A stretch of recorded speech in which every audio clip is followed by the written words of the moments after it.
আজকে শারজা থেকে আগত ফ্লাইট 252 বিজি 252 ফ্লাইটটি সকাল 8:21 অবতরণ করে। আমাদের এখানে আপনারা জানেন যে বিভিন্ন সংস্থা কাজ করেন, তার মধ্যে অন্যতম গোয়েন্দা সংস্থা, জাতীয় গোয়েন্দা সংস্থা NSI।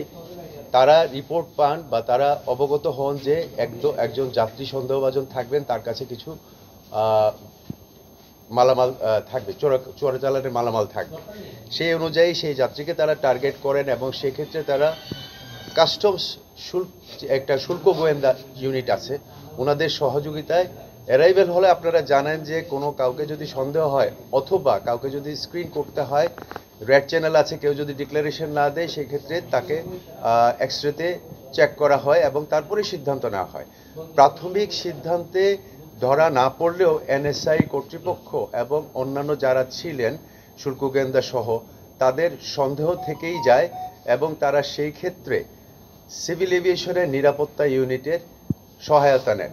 সিভিল এভিয়েশনের নিরাপত্তা ইউনিটে, বিমানবন্দরের নিরাপত্তা ইউনিটের যে এক্সপার্ট স্ক্রিনার যারা আছেন তারা স্ক্রিন করে সেখানে স্বর্ণের উপস্থিতি নিশ্চিত করেন এবং তার প্রেক্ষিতে আপনাদের সামনে এই স্বর্ণগুলা উদ্ধার করা হয়েছে। এখানে আপনারা জানেন যে এটার একটা নিয়ম আছে যে এই স্বর্ণগুলো যে আসলেও স্বর্ণ সেটা চূড়ান্ত হবে আরও পরীক্ষা নিরীক্ষার মাধ্যমে এবং আরও চূড়ান্ত ইয়ের মাধ্যমে। প্রাথমিকভাবে আমরা এগুলো স্বর্ণ হিসাবেই নিয়েছি। পাশাপাশি 15 কেজি আপনারা দেখতে পাচ্ছেন বিস্কিট এবং বিশেষ আকৃতিতে বিভিন্ন যন্ত্রাংশের ভিতরে ঢুকিয়ে আনা এবং বিভিন্ন ইকুইপমেন্টের ভিতরে ঢুকিয়ে আনা, সেগুলোকে আমরা শনাক্ত করেছি এবং এ যাবৎ পেয়েছি যে 15 KG 15,994 gram, that is 15 KG 994 গ্রাম আমরা উপস্থিত পেয়েছি। আপনারা জানেন যে শুল্ক কর্তৃপক্ষ যথাযথ মামলা রেডি করবেন এবং সেখানে তারা চূড়ান্ত পরীক্ষা নিরীক্ষার মাধ্যমে মামলাটা চূড়ান্ত করে হস্তান্তর করবেন। এবং যিনি যাত্রী এসেছেন তিনি শারজা থেকে এসেছেন, তার নাম হচ্ছে আহমদ হুসেইন।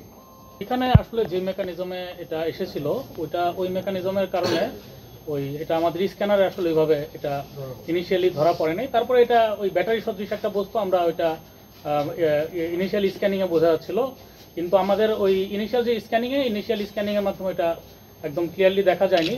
তারপরে NSIর কাছে যেহেতু কংক্রিট ইনফরমেশন ছিল, তারা NSI এখানে ওই যাত্রীকে আরও ফার্দার স্ক্যানিং এবং চেকিংয়ের মাধ্যমে NSI এটা ডিটেক্ট করতে সমর্থ হয়। আচ্ছা, তাহলে আপনার স্ক্যানার মেশিন যেটা আছে এইটা কি নষ্ট বা এটাতে কি প্রবলেম?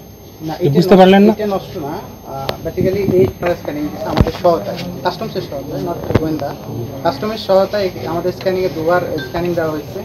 বাট এখানে আমরা এই ব্যাটারি সদৃশ যে জিনিসটা পেয়েছি এটা এখানে নিশ্চিত না হওয়ার কারণে NSI অন্য একটা মেশিনে নিয়ে গিয়ে সেখানেও তারা নিশ্চিত হতে পারেনি।